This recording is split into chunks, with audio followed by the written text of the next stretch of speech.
True. Oh, I just now thought of, wow.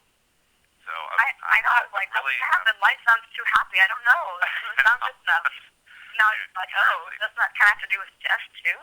You've read this far into the series, and you think I'm just going to give you nothing but happy. Come on, Isaac. No. Get your head in the game. I'm just kind of out of it. I've had a long day. Yeah, it'll be nothing but happy. No, it's, whether or not there's a happy ending on the end of it all, I'm not going to give you. I'm not going to tell you. No.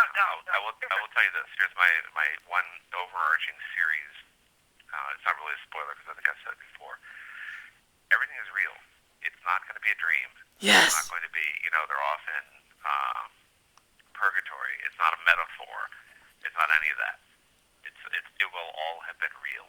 And the people who are, dead in Town Plaza and buried there are going to stay there. That's good. That's my I like how it's series. more real. You're not going to come back and be like, oh, I just now woke up, bye. No, I couldn't stand to do that. I would feel, wrong about that.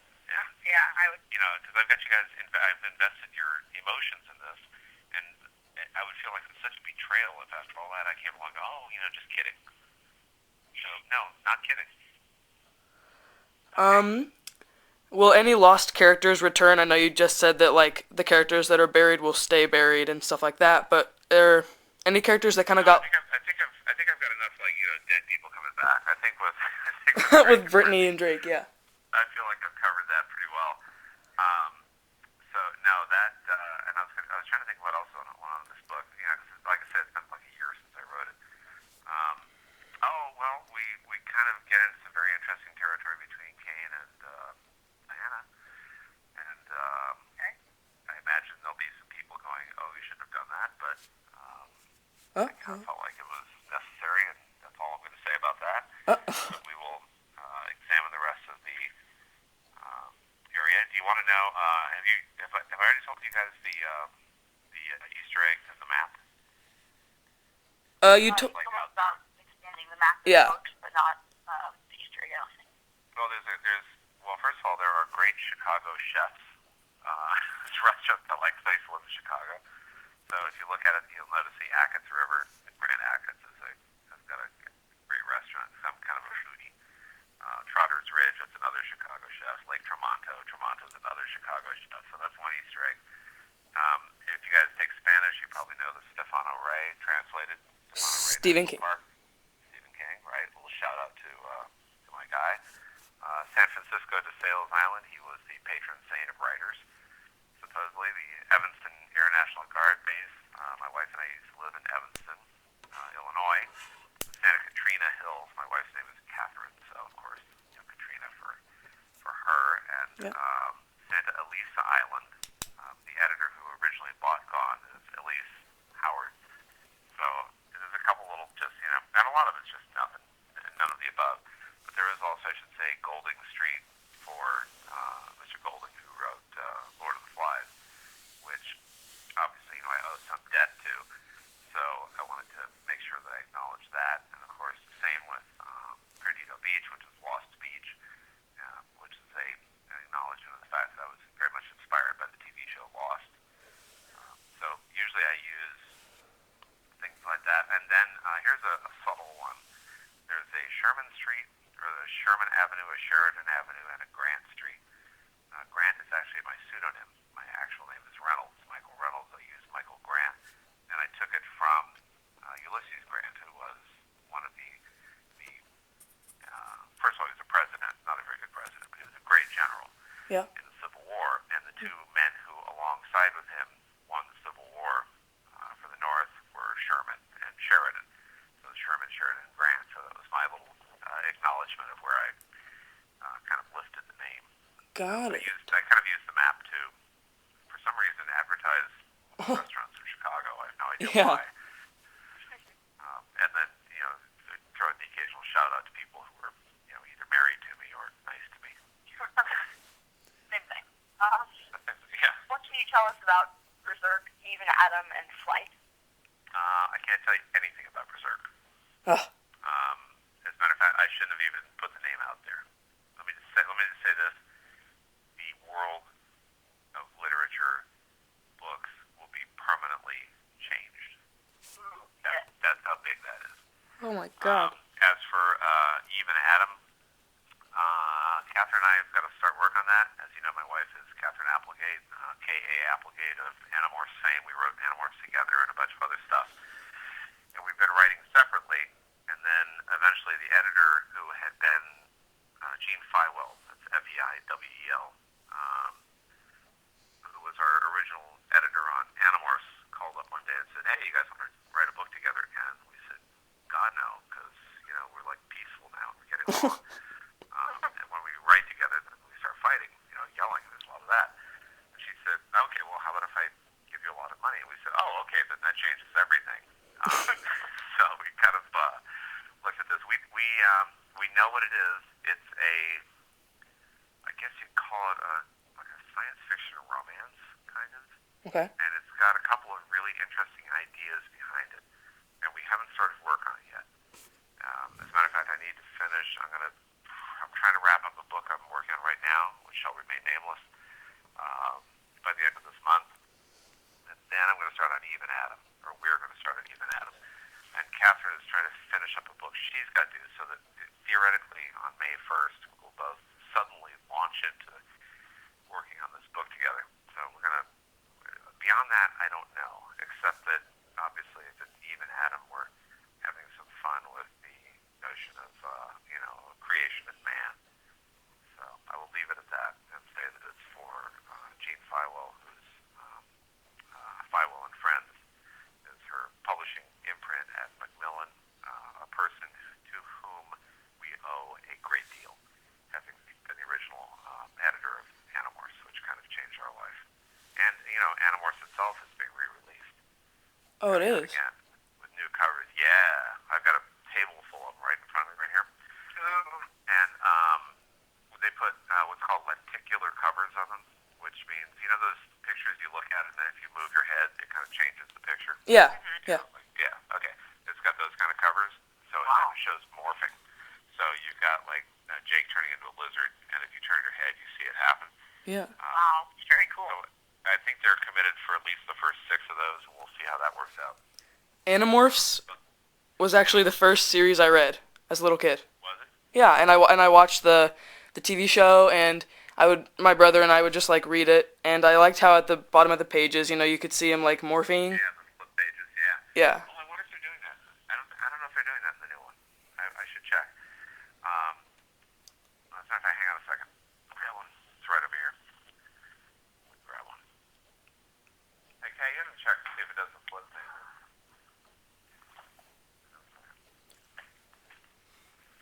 Nope. They decided against putting that in. But I will say this, the cover is just exceedingly cool. I love the lenticular thing they do. So that's coming out, and that's about it. Oh, and Magnificent 12 is out there, but that's kind of for a somewhat younger demographic, or I guess about the same age group as Animorphs. And then it's like a busy year, let's put it that way. By the time between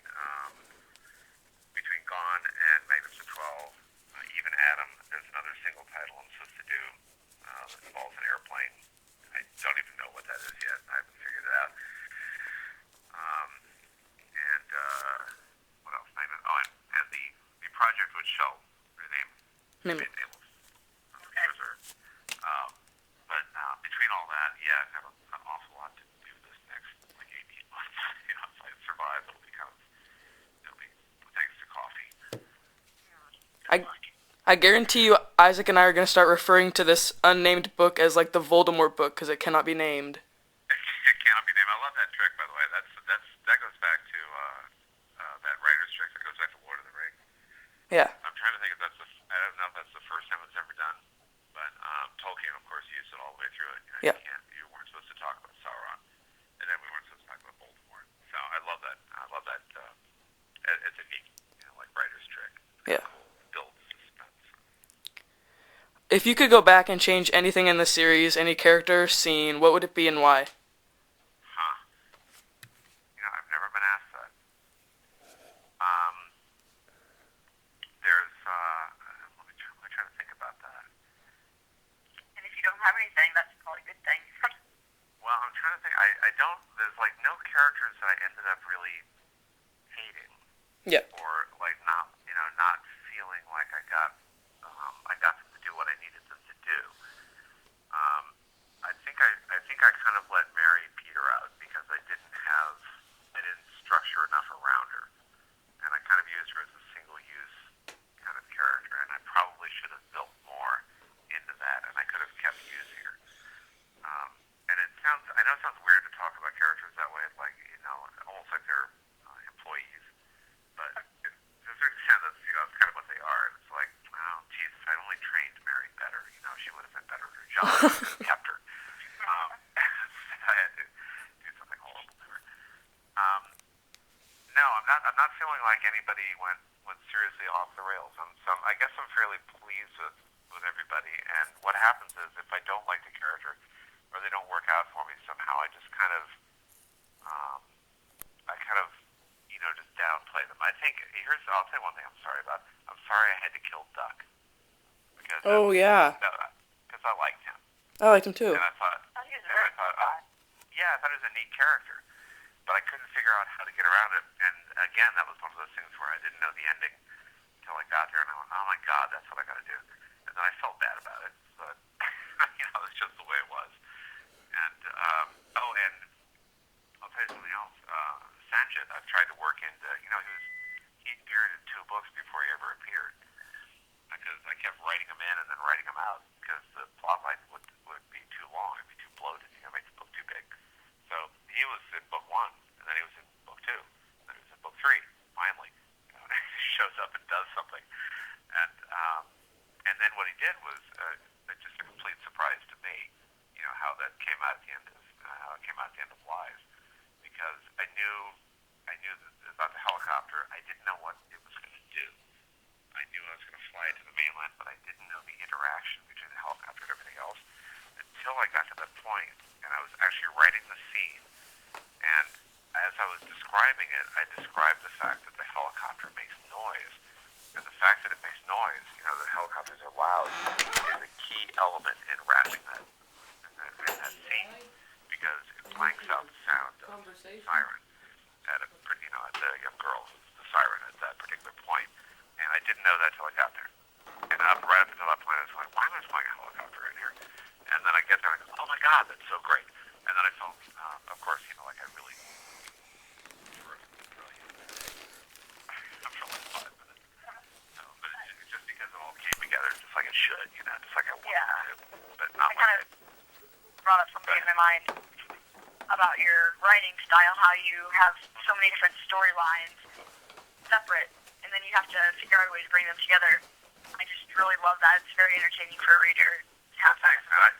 I really appreciate that, because that is I'll tell you what, it's entertaining for me too, because I think people probably think I have it all planned, and I so don't. When I start off, about halfway through, I'll be about the 250 or 300 page point. I'm like, oh my God, I've got 10 plot lines going. How's this all going to come together? And I've got little pieces here and there, and I think, kind of in the back of my mind, I'm thinking, yeah, I think I could probably use all this. And then I never know until I'm right at the end. And when it works out great, it's like such a rush, because it's as big a surprise to me as it is for everybody else, which is like anytime anybody tells you they figured out what I'm going to do, they haven't, because I don't know. And until the very end of Lies, I kind of had the scene. I knew that Mary was going to go off the cliff. I knew she was going to take the kids with her. I didn't know whether I was going to let him live or die. I didn't know how I was going to keep him alive if I decided to keep him alive. And I didn't know, what the hell was going on with that helicopter until I got there. So I was writing the scene, and I was as worked up over the thing as everybody else is. And I'm writing all these little short scenes, to get that impression of its speed, speeding up. And it's going faster and faster, shorter scenes. And then it's like right then I just hit it, and I went, oh my God, that's what it does. And it was so it's if you guys are reading it and thinking, wow, I didn't see that coming, that's because I didn't see it coming either. Very interesting. But is there any deleted scenes from the books that your editors put out? Could you tell us about any of them? If there Well, sometimes I throw them something I know that they'll cut out. Like if it's just a little bit too gross. For example, when the Zeke's easy, they had me just like toned it down a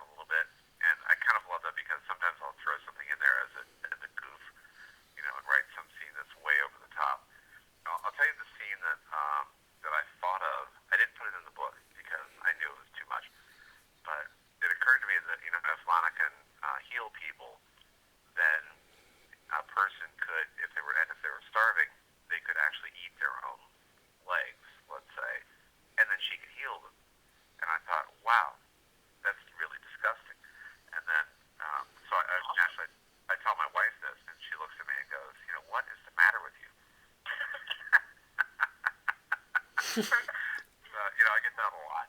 What is the matter with you? Um, so I didn't include that, but occasionally, I'll just write a scene in there as a joke. Like suddenly people just like start screaming curses, or something, and stabbing each other just for sheer fun. And it's obviously just there to make sure the editors are awake, and I know they're going to cut it. Or I'll have there's a little what I described as a little light cannibalism. In is it Lies? Yeah, is that where they eat panda? Yeah. Okay, yeah. Um, so I'd actually asked Stephen King about that. I emailed him and said, dude, I'm thinking about like including a little light cannibalism. What do you think? Because I don't know if my editor's going to let me get away with it. So he wrote back and says, basically, what do you mean by light cannibalism? I said, well, like not brains or internal organs, but external body parts. And so he said, well, tell them I said it was okay. So I was able to include that, and I included a note in there saying Stephen King said it's okay. Good. But aside from that, have they cut anything major? No, just the ending on hunger, which needs to be cut because I screwed it up. Okay. Sometimes happens. I Kind of combine two questions in that. You want to move on to? Sure. Go ahead, Riley. do you like Harry Potter? I've only read the first one, and I liked it a lot. I think, and I've seen a couple of the movies. I don't generally like the movies. I saw the last movie, and I really just I kind of wanted to stab my eyes out because I thought it was really boring. But I will say this first of all to Ms. Rowling, that she made the world safe for long YA books. Because until she came along, the rule was pretty much, that you couldn't go over 250, 300 pages. And then she came along and was like, screw that, 600 or whatever it was. So I love that about her. I will say, and the other thing is, she is an incredibly inventive writer in terms of milieu, in terms of scene setting. Her characters are really indelible. I mean, here's when you know you've got a good character. If you've written the character right, then you can take that character out of the book, put him in a strange situation somewhere, and know what that character would do. And you know that with Harry, you know that with Hermione, you know that with Ron. She did a great job on that. Personally, I don't think she's a great plotter. I don't think she's that good at writing plot. I think she's amazing at writing character, and I think she's amazing at the minutia of invention. All that stuff, of creating the environment, creating the milieu. But I would also add this: no writer's good at everything. There are things I'm good at and things I'm not good at. I'm, for example, not particularly good at description. I can't do lyrical description. I'm not a great prose stylist. I write a very straightforward kind of storytelling style. I think I'm really good at plot, and I think I'm okay at character. So all of us, every writer you're ever to look at has got strengths and weaknesses. So I think she made the world safe for long books. I think she made indelible characters who will be with us, more or less forever. I think she's probably the best milieu writer I've ever seen in terms of creating a universe, universe creation. One of the best. I mean, she's up there with Tolkien, which is like huge praise, because you have in your head what that universe is like, right? The Harry Potter universe. You have it in your head, and it's like permanently there as a fixture, the same way Middle Earth is. And to be able to do that is, I absolutely bow down before that because that's great. Go ahead. I was just going to say my only problem is I feel like she pulls out plot devices, kind of willy-nilly out of nowhere. Suddenly there's a new spell, suddenly there's a new thing, and I feel like she's a little weak on that. But she could turn around and go, yeah, but I'm a better prose stylist than you are, and I go, yeah, you absolutely are. You are. Okay, yeah. See, I'm a very big fan of Harry Potter, but I think I would really just have to agree with you because I really do love your plot, but she does make very good characters. I mean, yes. It goes back and forth between different authors. And we can pick up Harry Potter and drop him in my Ralph's grocery store down the street and know what he's going to do. And that's an amazing thing. You know who else did that in a weird sort of way? I don't know if you're have been around long the original Star Trek. But everybody always made fun of William Shatner in that, for playing Captain Kirk, going, oh, he's so over the top, and and Leonard Nimoy for Mr. Spock and all that kind of stuff. And then, but nevertheless, at the end of the day, you can take any of those characters and put them into any situation and know exactly what they would say and what they would do. And that's, to me, the proof that you've created a great, indelible character, because you know how they're going to react to the environment. They're that real. It's like saying, you pick up your best friend and put him in a situation, and you know how he's going to react. And that if you can create a character like that, like she's done with Harry Potter, with his, with all the people around him, and to come away, that they're that indelible, that detailed, so real in your head. I mean, that's an amazing accomplishment. And to do it across, how many pages were there altogether? 3,500, 4,000, something like that. Yeah, something like that. Nice work.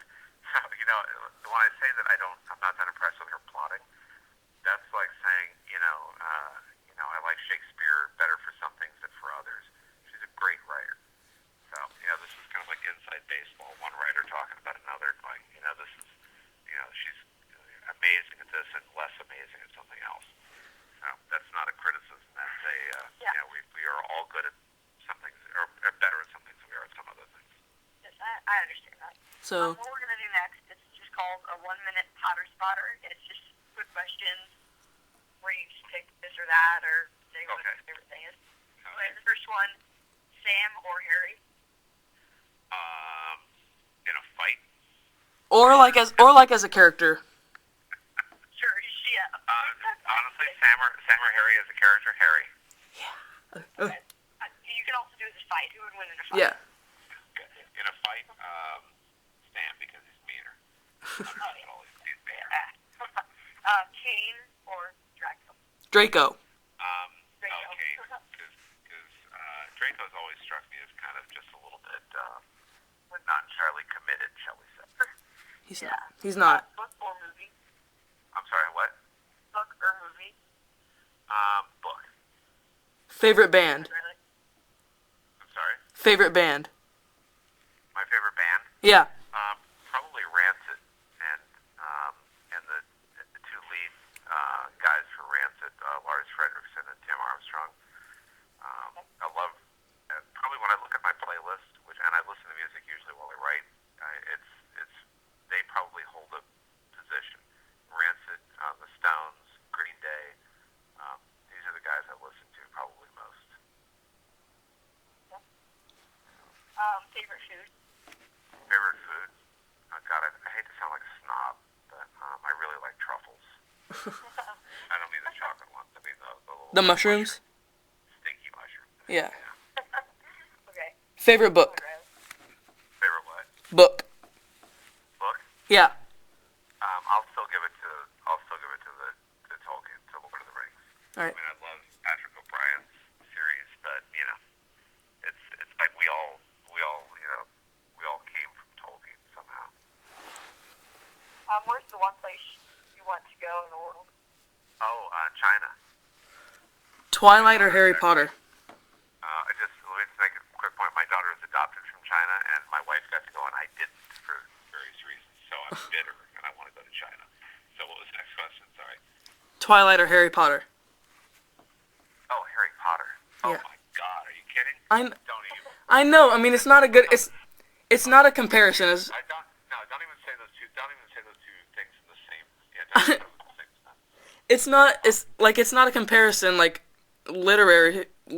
But I mean, like, as far as the films and the movies go, people always just seem to put those two together. But I can't say like Harry Potter and the Hunger Games because the Hunger Games isn't a movie yet, and then there's like. No, I know, but no, Harry Potter. Yeah. Yeah, I mean, Not Twilight. we won't let Twilight fans watch this podcast. Well, we will, but we won't let them hear. I mean, I don't want to crap on Stephanie Meyer, but Jesus, I really, know. a 17-year-old vampire who's, after a high school girl. If I'd written that, I would have thought there was something wrong with me. Pedophile. Okay. Okay. It's totally, I'm like, I don't get that whole thing personally. No, I don't either. I don't know. Apple computer or PC computer? Oh, dude, Apple. Okay, We are such an Apple house. just to. I have a PC, but I do agree Apple's a very cool, yeah. I'm like Jake, computer Jack here, my son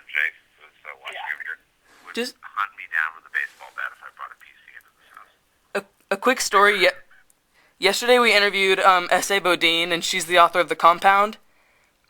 And we asked her Apple or PC, and she didn't seem to understand what that meant. You're kidding. And I think she thought we were saying like apple and pear or something like a fruit. she was like, "What's the second one?" Let me just put it this way. I'm sitting here looking at my MacBook Pro. I've got an iPhone 4. We probably have 12 different Apple products in this house, up to and including Apple TV. So we're so far into the cult of Apple. Oh my god. It's embarrassing. Interesting. I think I'll have to. They're just a little more expensive. I don't know. I don't have one, but maybe I should just. They're a lot more. They're a lot more expensive. I mean, But they're probably maybe a lot better too. Would you agree? Yeah, I think they are. But you know what? Let me put this. Don't forget, I was a poor kid growing up, so I understand also that I'm in a very lucky position now where I get to have pretty much whatever toys I want to have. But I grew up in trailer parks next to bayous in the Panhandle of Florida. So I remember what it was like not to be able to do all that. So. I think we already know the answer to this, but iPhone or BlackBerry? Oh, absolutely iPhone. Okay. Even though you can't actually make phone calls with them because AT&T is, as we know, double. Yeah. But in every other way, the iPhone is brilliant. It's a brilliant thing. It's science fiction. Sorry, go ahead. I'm sorry, what was that? You can go ahead if you're saying something. No, what was that? That's okay, I was done. What was the question? Writing or reading? Boy, more lately writing. I mean, I wish I could do more reading, but I'm just writing more or less continuously all the time. Would you rather be dressed up or casual? Casual. Film or TV? TV. Greatest medium. Favorite actor? Favorite actor? That's a very good question. I liked Robert Downey Jr. because I like his story, and I liked Iron Man, and I like Hugh Laurie, who plays House. Yeah. I think he's an amazing actor. So I'll go with that. Robert Downey Jr. and Hugh Laurie. Okay. Favorite actress? My wife's going to give me a dirty look when I say this. Sofia Vergara, who is the Modern Family? Modern Family, yeah. Is she what? Which Did you hear that in the background? My wife goes, "Oh, come on." character does she play? I love that show. Yeah, that's a beautifully constructed show, by the way. It's just absolutely great. It's a great Kind of show. reminds me of your books with all the different plot lines and. It's amazingly complex, and the first time I listen, it's very hard to get a sitcom started, and it usually takes 3 or 4 episodes, before you kind of like get it, before it falls into gear, and then they were great scene 1, episode 1, they were great, and I love that. really I admire those guys. It's great work by the writers. Yeah. Go ahead. Riley's not gonna like me for saying this, but I think I like it better than The Office even. Everyone's like, oh, I love The Office. I love The Office too, but I think Modern Family is just an amazing piece of work, and every time I watch it, there's a different person who I think is a great actor. You kind of go around and around, going, okay, this week I'm really impressed with. I know it's true. Yeah. And let me just say this, Ed O'Neill, who gets almost no lines. He's the old dude basically. Yeah. But that guy could steal a scene just standing in the background behind Sofia Vergara, which is amazing that any heterosexual male can even look at Ed O'Neill.